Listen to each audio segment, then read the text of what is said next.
Kar aydınlığa da düşer. Ağaçlar da sever mi? Gök mavisi, güneş, yel ve yağmuru. Karanlıktan korkar mı ağaçlar? Geceye tüneyen kuşlar misali, düşlere dalar mı kar aydınlığında? Kim bilebilir yalnız bir ağacın derin kederini?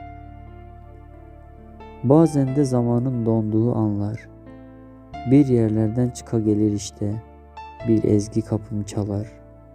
Özlemdir, umuttur, bir gülümseme, yüzünü taç yaprağında açar. Bir sevgilisi yoksa nasıl dayanır bunca zamana, fırtınaya ağaç? Yani sen, ben, o, bir orman, başı var sonu yok, kederle savrulur, sevgiyle yaşar.